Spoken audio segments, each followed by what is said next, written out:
नमस्कार। आकाशवाणी जयपुर अजमेर से प्रस्तुत हैं प्रादेशिक समाचार।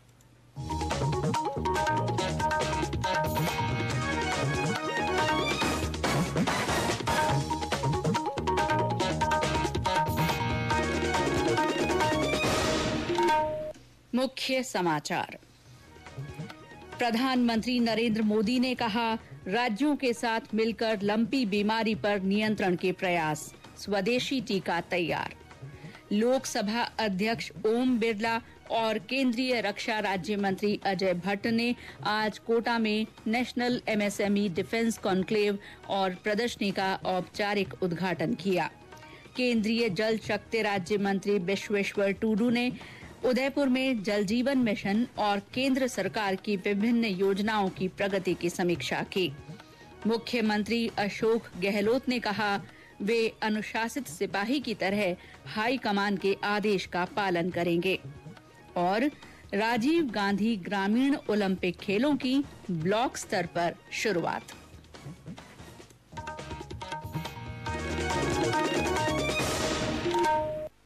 समाचारों के साथ मैं शीला चावला और अब समाचार विस्तार से।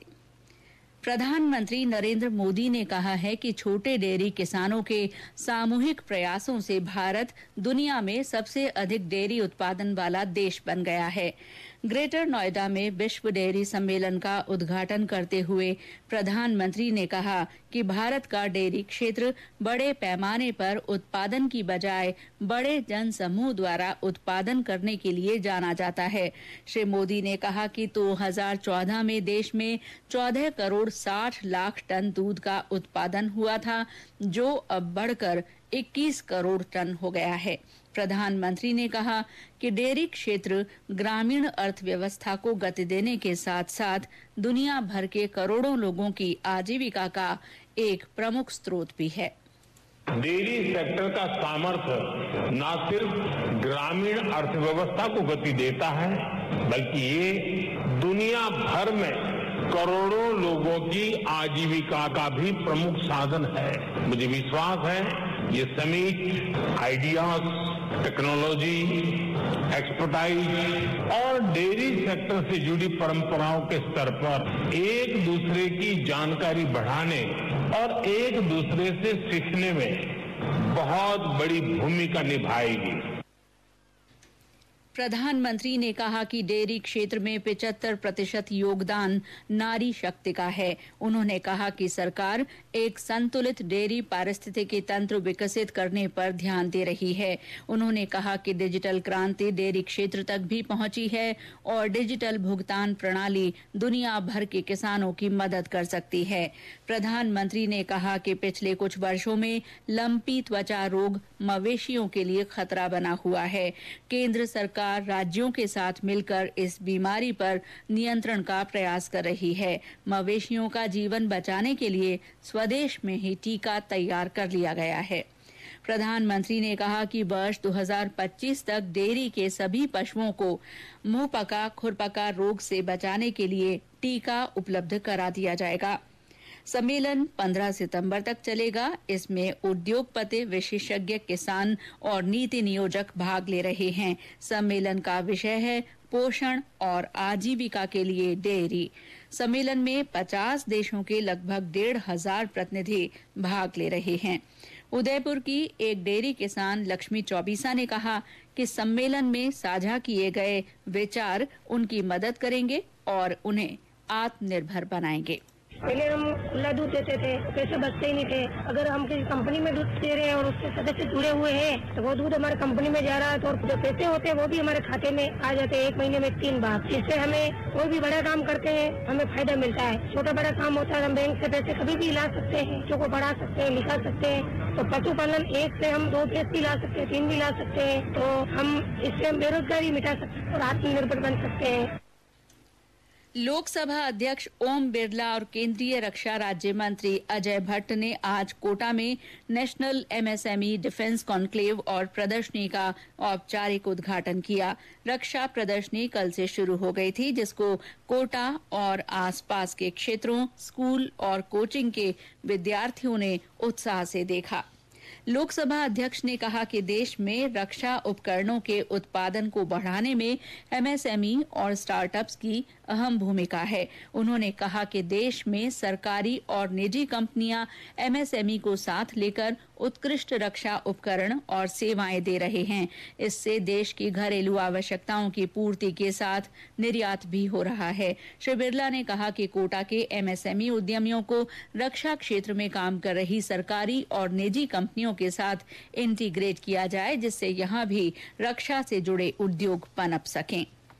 कार्यक्रम को संबोधित करते हुए रक्षा राज्य मंत्री अजय भट्ट ने कहा कि 2014 के बाद देश के रक्षा बजट में उल्लेखनीय वृद्धि हुई है और भारत हथियार निर्यात करने वाले 25 देशों की सूची में शामिल हो गया है।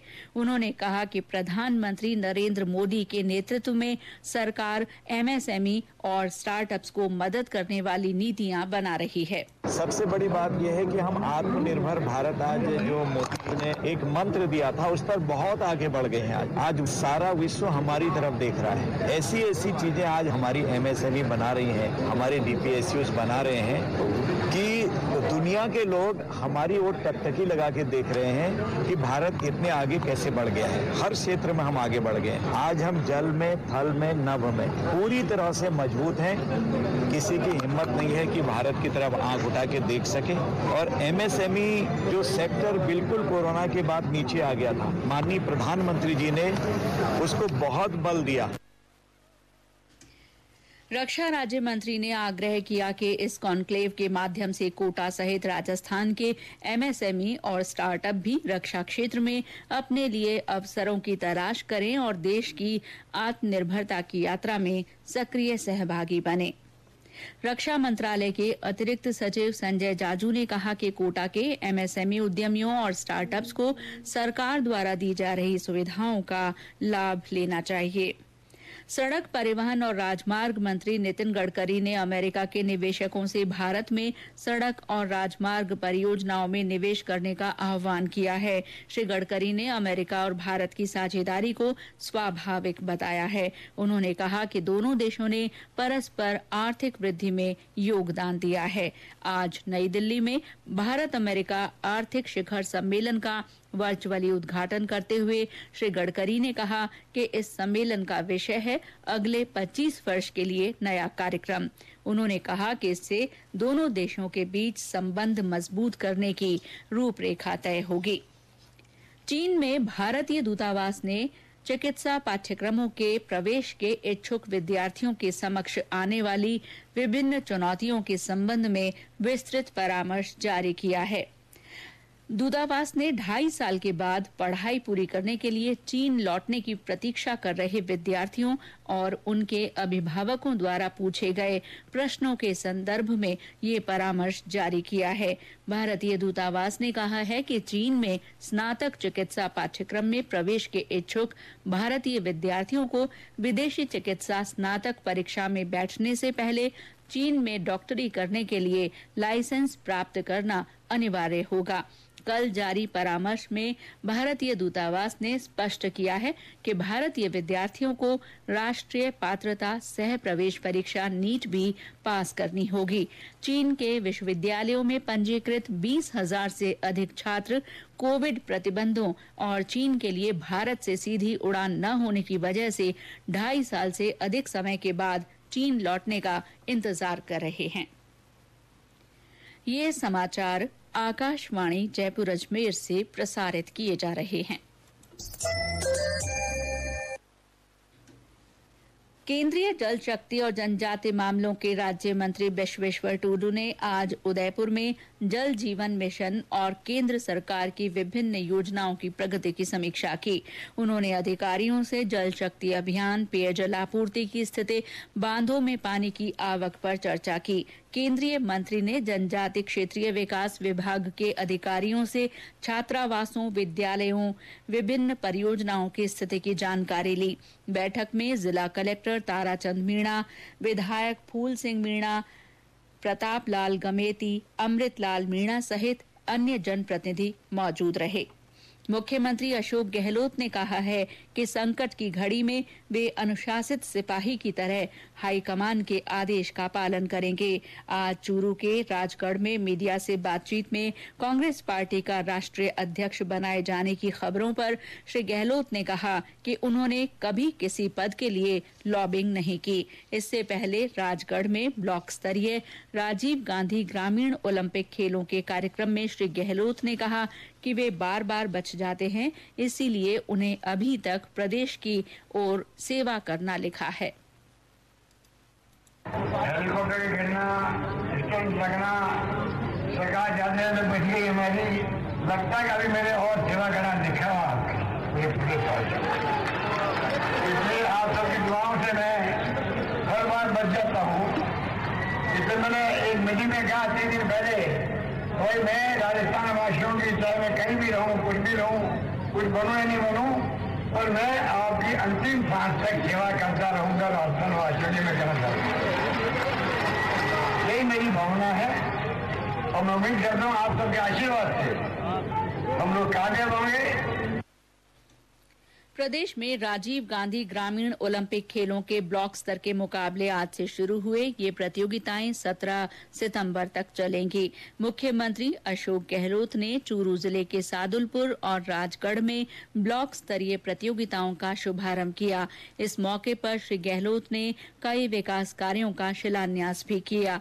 मुख्यमंत्री ने सीकर जिले के फतेहपुर के खोटिया गांव में ओलंपिक खेलों का अवलोकन किया और विभिन्न विकास कार्यों का लोकार्पण तथा शिलान्यास किया। उन्होंने जयपुर जिले के चौमू में भी ग्रामीण ओलंपिक खेलों के तहत हो रही प्रतिस्पर्धाओं का जायजा लिया। डूंगरपुर जिले के मझोला गांव में राज्य मंत्री शंकर यादव और डूंगरपुर विधायक गणेश घोघरा ने ब्लॉक स्तरीय प्रतियोगिता का आगाज किया। दौसा में महिला और बाल विकास मंत्री ममता भूपेश ने मार्च पास्ट की सलामी ली और खेल ध्वज फहराया। भरतपुर की सेवर पंचायत समिति में तकनीकी शिक्षा राज्य मंत्री डॉक्टर सुभाष गर्ग ने ध्वजारोहण कर ब्लॉक स्तरीय खेलों का शुभारंभ किया। चित्तौड़गढ़ में 11 ब्लॉक्स में इस चरण के खेलों का शुभारंभ हुआ। भीलवाड़ा में राजस्व मंत्री रामलाल जाट ने मांडल विधानसभा क्षेत्र के करेड़ा उपखंड मुख्यालय पर ब्लॉक स्तरीय राजीव गांधी ग्रामीण खेलकूद प्रतियोगिता का उद्घाटन किया। भारतीय जनता पार्टी से राज्यसभा सांसद डॉक्टर किरोड़ीलाल मीणा ने केंद्रीय कार्मिक और लोक शिकायत मंत्री डॉक्टर जितेंद्र सिंह से नई दिल्ली में मुलाकात की। डॉक्टर मीणा ने केंद्रीय मंत्री से राजस्थान में भारतीय प्रशासनिक सेवा का कैडर बढ़ाने का आग्रह किया। उन्होंने राज्य में इस कैडर को बहुत छोटा बताया। सांसद ने इसे 313 से बढ़ाकर 365 करने संबंधी एक पत्र भी डॉक्टर सिंह को सौंपा। डॉक्टर मीणा का कहना है कि केंद्र सरकार की फ्लैगशिप योजनाओं का लाभ आम जन तक पहुंचाने के लिए कैडर बढ़ाने की आवश्यकता है।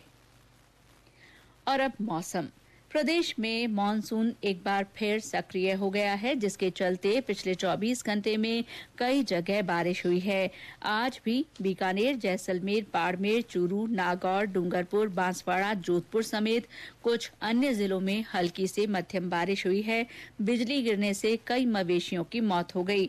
मौसम विभाग ने आज बांसवाड़ा और प्रतापगढ़ में बिजली गिरने की चेतावनी के साथ भारी बारिश की संभावना जताई है।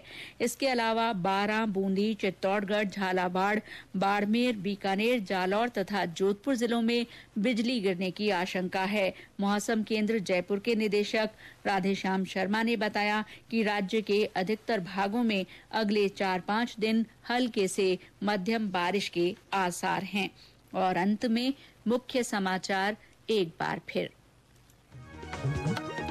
प्रधानमंत्री नरेंद्र मोदी ने कहा है कि राज्यों के साथ मिलकर लंपी बीमारी पर नियंत्रण के प्रयास किए जा रहे हैं। उन्होंने कहा कि स्वदेशी टीका तैयार कर लिया गया है। लोकसभा अध्यक्ष ओम बिरला और केंद्रीय रक्षा राज्य मंत्री अजय भट्ट ने आज कोटा में नेशनल MSME डिफेंस कॉन्क्लेव और प्रदर्शनी का औपचारिक उद्घाटन किया। केंद्रीय जल शक्ति राज्य मंत्री विश्वेश्वर टूडू ने उदयपुर में जल जीवन मिशन और केंद्र सरकार की विभिन्न योजनाओं की प्रगति की समीक्षा की। मुख्यमंत्री अशोक गहलोत ने कहा है कि वे अनुशासित सिपाही की तरह हाईकमान के आदेश का पालन करेंगे। और राजीव गांधी ग्रामीण ओलंपिक खेलों की ब्लॉक स्तर पर शुरुआत हुई। इसी के साथ प्रादेशिक समाचार बुलेटिन समाप्त हुआ। नमस्कार।